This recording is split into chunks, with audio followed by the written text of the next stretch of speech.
ဒီလူကပင်လယ်ထဲကနေလှပတဲ့မိန်းကလေးတယောက်ကိုဖမ်းမိပြီးသူမကိုမျက်ရည်ကြောင်ရိုက်နေပါတယ်။အကြောင်းကတော့သူမရဲ့မျက်ရည်ကပလဲလေးတွေဖြစ်သွားတယ်လို့ကြိုတီထားလို့ပါ။ငါဒီညပဲမင်းကိုဇနီးဖြစ်လက်ထပ်မယ်လို့ပြောလိုက်ပြီးမိန်းကလေးကမရှောင်တာတော့ပဲသဘောတူလိုက်ရပါတယ်။ကြားရမလားနတ်သမီးကငါ့ကိုလက်ထပ်တော့မှငါကတော့ပလဲအန်တဲ့ကောင်လေးကိုဝေးရတော့မယ်ဟေ့။နင်ဘာလို့နတ်သမီးကိုထပ်ပြီးဒုက္ခပေးပြန်တာလဲ။မြင်လာပါဦး။ငါကမင်းကိုတိချတရားပေးမလို့ဒီညတော့မင်းမျက်ရည်တွေအများကြီးကြားပေးရမယ်နော်။မြန်ပြေတော့သူကတိရစ္ဆာန်ကောင်ပဲ။သူကနင့်တို့ကိုအကုန်ဆုပ်ယူပြီးနင့်အယိုးတွေကိုရိုက်ချိုးပြစ်လိုက်မယ်။တကားမပိတ်သေးခင်အမြန်ပြေတော့လဲလက်လုံးအောင်ထမုံနိုင်နဲ့အသုံးမကျတဲ့ကောင်မအဝိချော်ထမင်းချက်နိုင်လို့တော့ပေါ့မဟုတ်ရင်မင်းကိုစောကြီးကလေးကခုတ်ထစ်ပြီးခွတ်ကျွတ်ပလိုက်ပြီးမြန်ပြေ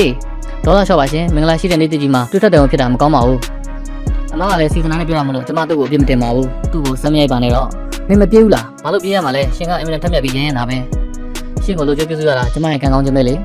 အခုဒီပထွက်သွားနေပဲဘာလို့နေလဲတွားငါသွားတက်ချင်နာမကြောက်လို့လားနာမကြောက်ရင်ဘယ်လိုလုပ်ပြီးပလဲကောင်းကောင်းလေးတွေငိုထုတ်နိုင်မလဲရွာလူကြီးတွေသူမတွေပြောတော့လက်သမီးရဲ့တွင်းနဲ့မျက်ရည်နှောသွားရင်အကောင်ကအကောင်ဆုံးတွေးပလဲဖြစ်ပြောင်းလဲသွားနိုင်တယ်တဲ့တလုံးနဲ့တွေမြို့ကပါအိမ်ကျဲကြီးတလုံးနဲ့လဲလို့ရတယ်မလုပ်ပါနဲ့တောင်းမှပါတယ်မလုပ်ပါနဲ့ကျွန်မပြန်လာကိုပြန်ပေးပါရှောင်ဖယ်ဖို့ဝင်ရဲသေးတယ်ပေါ့တွေးပလဲတကယ်ကြီးတွေးပလဲဟာငါတို့ချမ်းသာပြီဟေ့မင်းကတကယ်ကိုအဖိုးတန်မိန်းမပဲယောက်ျားကျွန်မတိတ်နာနေတယ်ကျွန်မကိုဖတ်ပေးဦးမလားယင်ဘာဖတ်ရမှာလဲတွေးမြန်တိတ်အောင်အရင်လှုပ်စမ်းငါရဲ့ငွေတွင်းလေးကိုတည်သွားအောင်မလုပ်နဲ့အဲ့တွေးပလဲတွေဆိုတာကျွန်မရဲ့ကိုယ်ပိုင်အသွေးတွေနဲ့ရိုးအောင်ထားတဲ့ကပ်ပါဦးတွေပဲအသက်ရှိတဲ့လူသားရဲ့ခန္ဓာကိုယ်ပူခြင်းနဲ့ထိတွေ့မိတာနဲ့သူတို့ဟာနိုးထလာပြီးထိပေါက်တွေကတစ်ဆင့်လက်ကစားသူရဲ့အသားတွေကိုထိုးပေါက်ဝင်ရောက်သွားပါလိမ့်မယ်။နင်းတန်ရီတက်တာသွားပြီလား။ညအနေမလို့မပြေးရလဲ။ तू ဒါနဲ့နင်းကိုကြီးတော့ငါဘလောက်တောင်ရင်တစ်ထိတ်နဲ့ကြောက်ခဲ့ရလဲနင်းသိလား။ငါလည်းအဲ့ဒီတုန်းကဒီလိုပဲ။ तू ကငါသွေးတွေကိုတစ်စက်ချင်းဆုပ်ထုတ်ပြီးငါအခွန်တွေကိုရိုက်ခွဲပစ်ခဲ့တာ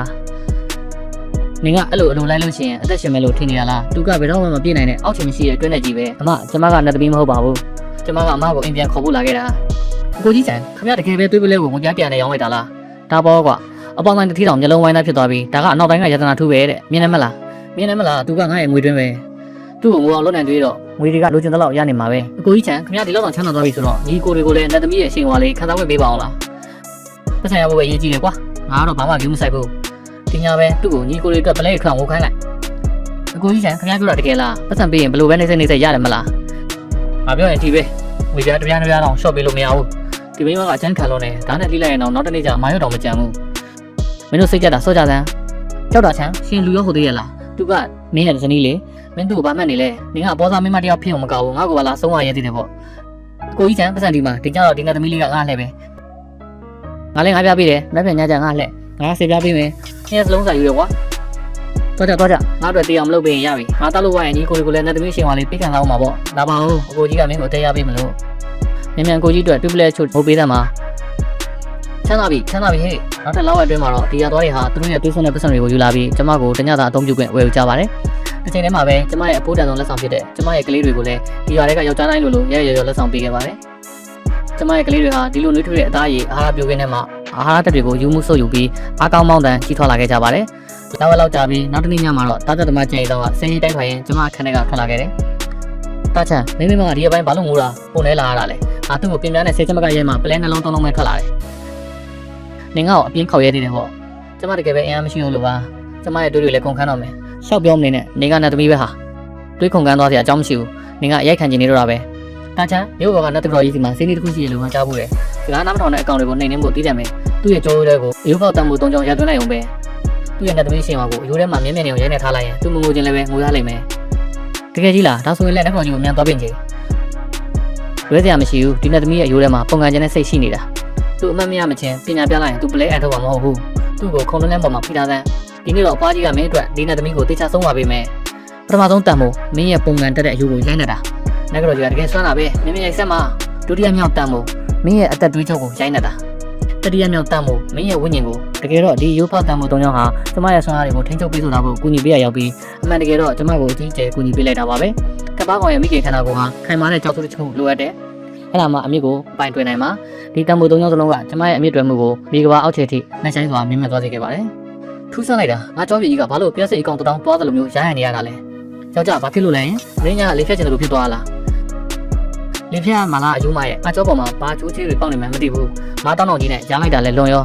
ဖះရေဒါကတနာရီတက်ကနတ်ဖះယိုဘာနတ်ဖះယိုလဲကျမနတ်ပြည်မှာရှိတော့ကနတ်ဖိုးကြီးပြောတာကြားဘူးလေလူသားတွေဟာကြီးမားတဲ့ကနေရနဲ့ကြုံဆုံရင်ခန္ဓာကိုယ်ထဲမှာနတ်ဖျားရိုးပေါက်လာတတ်တဲ့အဲ့ဒီရိုးအမြင်သွားရင်လူတစ်စိတ်တစ်ဖြစ်သွားပြီးမအိုမသေးထောင်ရတဲ့ကိုရရှိပြီးခက်နတ်ပြည်ကိုတော့ပြန်သက်သွားနိုင်တယ်တကယ်ကြီးလားငါနတ်ဖျားတော့မှာပေါ့ငါမအိုမသေးထောင်ရတဲ့ကိုရတော့မှာပေါ့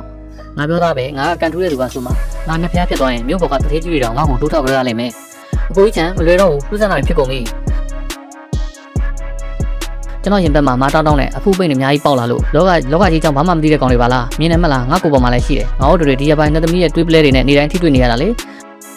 အားလုံးရဲ့နတ်သမီးအရှင်ကရသွားကြတာဒါကလူသစ်စိတ်သစ်ဖြစ်ပြီးနတ်ပြည်ကိုပြန်တက်တော့မှာကွာငါတို့လည်းဖြစ်တော့မဟေ့ငါလည်းပြောသားပဲဒီဖူးပိတ်တွေကဘာလို့ကြောက်ခဲလို့မာနေရတာလဲလို့အော်နတ်ဖျားရိုးကိုနတ်ဖျားရိုးဟုတ်လားဟုတ်ပါဘူးဒါကပင်လယ်ကပားကောင်တွေရဲ့အစောပိုင်းထုံးတဲ့ဖြစ်တည်လာတဲ့အခွန်မာတွေပါပဲသူတို့တွေဟာလက်ခံဆောင်တဲ့သူရဲ့အတွေးနဲ့အယိုးမှုံမွားတွေကိုအယိုးမှုဆုပ်နေကြတာနောက်ဆုံးအပြင်ကိုဖောက်ထွက်လာနိုင်ဖို့အတွက်ပြင်ဆင်နေကြတာဒီဖြစ်စဉ်ပုံမြင်များဆလာအောင်သူတို့ကထူးခြားတဲ့အစိတ်တွေမျိုးလုပ်ပြီးလက်ခံဆောင်တဲ့သူကိုပြင်းထန်တဲ့ဆာလာမှုတန်ခံစားရစေကပါစက်တော့မတက်နိုင်အောင်ဖြစ်အောင်လုပ်ပါလိမ့်မယ်ဆရာဝန်ကြီးကျွန်တော်ကိုမြန်ကြည့်ပေးပါဦးကျွန်တော်ဝမ်းမိုက်ကဘာလို့ကြောက်ခဲလို့မကြောက်ရရလဲတွေးခုံလုံးရတော့တက်ရှိတွေပဲမင်းရဲ့ခန္ဓာကိုယ်ထဲမှာမရေတွက်နိုင်တဲ့တက်ရှိတွေကမင်းရဲ့အသက်တွေးခဲတွေကိုစုပ်နေကြတယ်မင်းဒါကဖျားနေတာမဟုတ်ဘူးမင်းပိုက်ထဲမှာမိစ္ဆာကောင်းတွေလွှဲထားရတာချောက်ပြောမနေနဲ့ခင်ဗျားတို့ဆရာဝန်တူကဘာသိမှလဲငါကလက်ဖျားရိုးအောင်မြင်သွားတာကွာမကြခင်နက်ပြီးပြန်တက်တော့မှာခင်ဗျားကျုပ်ကိုချိန်ဆရတယ်ပေါ့ခင်ဗျားစေးကောင်ဖြတ်စည်းပြမယ်အကိုကြီးချမ်းကဲပေါင်းကျွန်တော်တိတ်နာနေလို့အထက်မှာတခုခုကကျွန်တော်ကိုကိုက်ခဲနေတယ်လို့ပဲဒါနင်းလက်ချက်မလားနင်းကတကယ်တော့ဘလို့မိစ္ဆာကောင်လဲနင်းသူတို့ကိုဘာကျွေးလိုက်တာလဲကျမကိုဆွဆွဲနေပြန်ပြီကျမစောကြီးတွေကပြောပြီးသားပဲလေဒါကနက်ဖျားရိုးအောင်မြင်ဖို့အတွက်ဖြတ်သန်းမယ်လဲနေမယ်လို့လူသားတယောက်ကနက်ဖြစ်ချင်တာအဲ့ဒီလောက်တော့ဘယ်လွယ်ပါမလဲလူတစ်စိတ်တည်းဖြစ်ဖို့ပြင်းထန်တဲ့နာကျမှုကိုမဖြစ်မနေကြုံတွေ့ရမှာပေါ့ဒါတွေအားလုံးကနင်တို့ရဲ့စိတ်မဖြူစင်လို့နက်ကြီးကန်စစ်ဆေးသူတွေကိုစိတ်ဆုံးအောင်လုပ်မိလို့ပဲသိကြတယ်ဒါနင်တို့ခေါ်လာတဲ့မျက်စိကန်မိစ္ဆာမကြောင့်ပဲသူ့ကိုမိရှုတက်ကြသူ့ကိုမိရှုတက်မှချိန်စားပြတ်မယ်ဟုတ်တယ်သူပဲအကိုကြီးချန်သူ့ကိုခေါ်လာခဲ့ရွာထဲမှာဘယ်တော့မှမေးချမ်းခဲ့ဘူးသူကငါတို့နှဖျားရိုးရသွားတာကိုမနာလို့ဖြစ်ပြီးကိုရမှာချိန်စားတိုက်ပြီးငါတို့ကိုဒုက္ခပေးနေတာမိရှုတက်ပြည့်ဒီလိုလက်ပိတ်တဲ့ကောင်မကိုမိရှုတက်ပြည့်လိုက်ရင်ငါတို့ရဲ့နှဖျားရိုးကအောင်မြင်သွားလိမ့်မယ်ရှော့ကြဟေ့နင်တို့လိုငတုံးဝဲအုပ်တွေငါငယ်ကနေစောင့်နေမယ်နင်တို့ထဲကတရားမှလက်မမဟုတ်တော်ကြတဲ့သူ့ကိုမိမရှိုးကြနဲ့မင်းယူနေလားဒီမြေကမ်းဘက်ကသူငါတို့ကိုဒုက္ခပေးနေတာကိုမင်းကဘာလို့သူ့ဘက်ကကာကွယ်ပေးနေတာလဲယောက်ျားရှင်တို့နားလည်မှုလွဲနေကြတာပါမမဘာတကူမှမရှိပါဘူးရှင်တို့နာကျင်နေရတာကလက်ဖျားအယိုးကြီးထွားတာမြန်လုံးလို့ပါပုံမပြေးသွားတဲ့လက်ရှင်ကလည်းညှိနှိုင်းပေးလိုက်ရင်ပြေပြောက်တော့ပါလိမ့်မယ်လက်သမီးကျွန်တော်တို့အမြန်ကြပါဦးဒီတွေးပလဲတွေကိုမျိုးချလိုက်ပြီးစင်ကြဲတဲ့နက်တွေးနဲ့လက်ဖျားရိုးကိုဟာကျွေးလိုက်မှာပဲဒါဆိုရင်ရှင်တို့တွေချက်ချင်းပဲလူသစ်စစ်တွေဖြစ်သွားပြီးဘာနာကျင်မှုမှရှိတော့မှာမဟုတ်ဘူးငါ့ကိုတလုံးပေးအကုန်လုံးဖေးထားလားငါကမှပထမဆုံးနေဖြစ်မဲ့သူကွာအော်စရာပဲတကယ်မနာတော့ဘူးဟေ့ဒီကုလုံးအင်အားတွေပြေးသွားလာတယ်လို့ခံစားရတယ်ငါနှက်ပြီးပြန်တော့မယ်ငါနှက်ပြီးပြန်တော့မယ်အာနားလိုက်တာငါဘိုက်ကြီးပေါက်ထွက်တော့မယ်တို့ကြအရှင်မဖြစ်တာလဲဘလို့ပါနဲ့ငါလည်းမဖြစ်ချင်တော့ဘူးငါ့ကိုကဲပါဦးငါမှရှိတဲ့ပတ်စံတွေကိုလုံးမင်းကိုပေးပါမယ်ယောက်ျားရှင်ကပလဲအန်တက်တက်ကလေးလေးလိုချင်တာမဟုတ်ဘူးလားကြည့်စမ်းပါဦးကျမတို့ရဲ့ကလေးတွေဘယ်လောက်တောင်ရှင်းနေကြီးထွက်လာလဲဆိုတာ